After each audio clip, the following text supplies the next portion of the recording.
কোনো এক সময় এক গভীর জঙ্গলে বাস করত এক টুনি এবং তার ছিল দুইটি ছানা।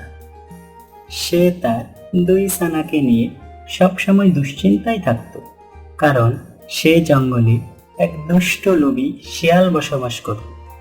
সে পাখিদের সব ছানা খেয়ে নিত।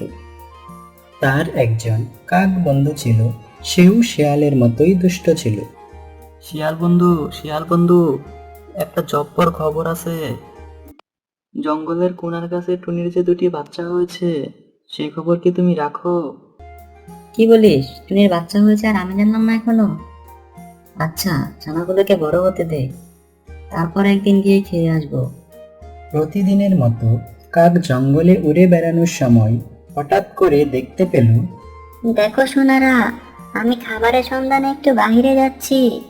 তোমরা ঘরের ভিতরেই থেকো, বাইরে বের হইও না। কেন মা? আমরা বাইরে কেন বের হব না? বাইরে খেলতে তো আমাদের অনেক ভালো লাগে। না না, তোমরা বাইরে বের হইও না। দুষ্ট শিয়াল দেখতে পেলে তোমাদের ক্ষতি করবে। মা, তুমি এত ভয় পেও না। দুষ্ট শিয়াল যদি আমাদের খেতে আসে তাহলে তাকে উচিত শিক্ষা দিয়ে দেব। এই চুপ থাক, শুধু বেকার কথা বলিস। আমি বললাম না বাইরে বের হবি না, তার মানে বের হবি না। ঠিক আছে মা, আমরা তোমার কথা শুনবো। আমরা ঘরের বাইরে যাব না। এই তো আমার লক্ষ্মী সোনারা, আমার সব কথা শুনে। এদিকে গাছের আড়ালে বসে কাক টুনি এবং তার ছানাদের সব কথা শুনে নিয়েছিল। শিয়াল বন্ধু, টুনি তার বাচ্চাদের তোমার কাছ থেকে লুকিয়ে রেখেছে, যেন তুমি খেতে না পারো। আচ্ছা, চল তো গিয়ে দেখে আসি টুনির কত বড় সাহস, আমার কাছ থেকে ছানাদের লুকিয়ে রাখতে চাই। শিয়াল কাককে নিয়ে টুনির বাসার উদ্দেশ্যে রওনা দিল এবং যাওয়ার পথে টুনির সাথে শিয়াল এবং কাকের দেখা হলো এবং টুনিকে দেখে শিয়াল রেগে মেগে বলল, এই বেটা টুনি, তোর কত বড় সাহস, তুই তোর ছানাদের আমার কাছ থেকে লুকিয়ে রেখেছিস? না না শিয়াল মশাই, আমার কোনো ছানা নেই। আমার ছানা থাকলে তো আপনি ঠিকই জানতেন। হ্যাঁ, এটা তুই ঠিক বলেছিস। তোর যদি ছানা থাকতো তাহলে আমি অবশ্যই জানতাম। না না, এ টুনি মিথ্যা কথা বলছে। আমি কিছুক্ষণ আগে তার ছানাদের দেখে এসেছি। তোমার যদি আমার কথা বিশ্বাস না হয়, তাহলে চলো টুনির বাসায়। ও নিশ্চয়ই ওর ঘরের ভিতর তার ছানাদের লুকিয়ে রেখেছে। ঠিক আছে, তাহলে আমাকে নিয়ে চল, আমি নিজে গিয়ে সত্যটা যাচাই করে আসবো। টুনি, তুইও চল আমাদের সাথে। যদি তোর কাছে সত্যি ছানা পাই, তাদেরকে তো খাবোই, সাথে তোকেও খেয়ে নেব।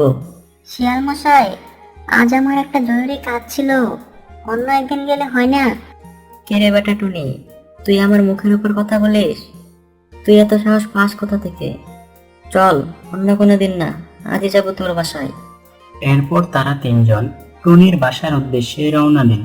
মা টুনি তো ভয়ে কাঁপতে লাগলো। কে জানে এখন তাদের সাথে কি হবে। কাক, তুই টুনির বাসার ভিতরে গিয়ে দেখতো ছানা আছে কিনা, থাকলে আমার কাছে নিয়ে আসবি।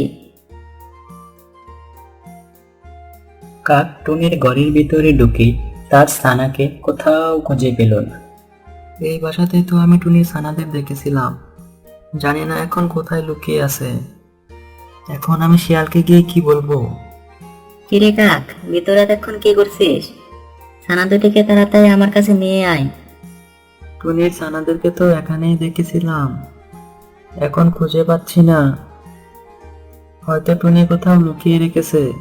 দেখছেন তো শিয়াল মশাই, প্রমাণ পেলেন তো? আমি বলেছিলাম না আমার কোনো ছানা নেই। হ্যাঁ, তুই ঠিকই বলেছিস, সব দোষ এই কাক বেটার। কাক, ভবিষ্যতে আর তুই যদি আমার মিথ্যা কথা বলিস, তাহলে আমি তোকেও খেয়ে নেব। আমার লক্ষ্মী ছানারা, তোমরা কোথায় গেলে? আমার কাছে ফিরে এসো দয়া করে। মা মা, আমরা কোথাও যাইনি, এই তো আমরা। আমরা শিয়াল এবং কাককে আসতে দেখে ঝোপের আড়ালে গিয়ে লুকিয়েছিলাম। তোরা খুব ভালো কাজ করেছিস। এখন আয় আমার কাছে। শিয়াল তোদের খবর পেয়ে গেছে। এখন আমি কিভাবে সে তোদেরকে রক্ষা করব? কি ব্যাপার শিয়াল ভাই, তোমরা আবার ফিরে এলে যে? হা হা হা, তুই কি আমাকে এতই বোকা ভেবেছিস? ভেবেছিলি ছানাদের লুকিয়ে রেখে আমাকে বোকা বানাবি?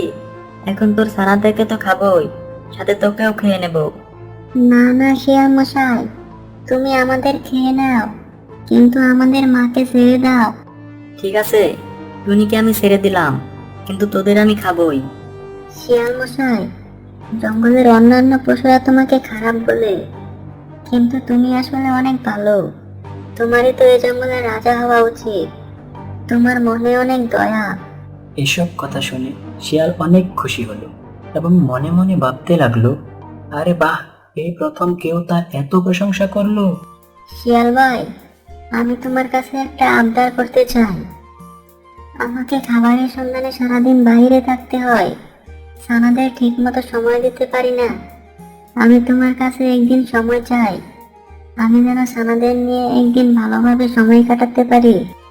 ঠিক আছে টুনি, তুই যখন আমার প্রশংসা করলি, তাই তোকে আমি একদিন সময় দিলাম, কিন্তু কাল এসে তোর বাচ্চাদের আমি খাবোই। এরপর শিয়াল তার বাসায় চলে গেল। টুনি ভাবতে লাগলো কিভাবে তার ছানাদের বাঁচানো যায়। অনেক ভেবেচিন্তে টুনি একটা বুদ্ধি বের করলো। পরের দিন শিয়াল টুনির বাচ্চাদের খাওয়ার জন্য টুনির বাসার সামনে এসে হাজির হলো। কিরে টুনি, তোর ছানারা কোথায়? নিয়ে আয় আমার সামনে, আজ খাবো তোর ছানাদের।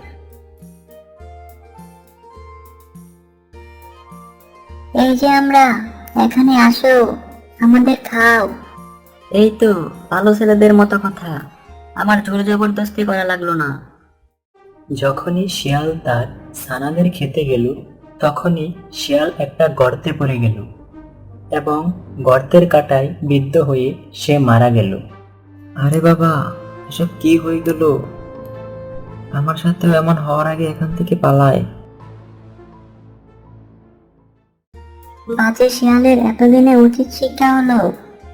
এখন বনের পাখিরা তাদের ছানাদের নিয়ে নিরাপদে থাকতে পারবে।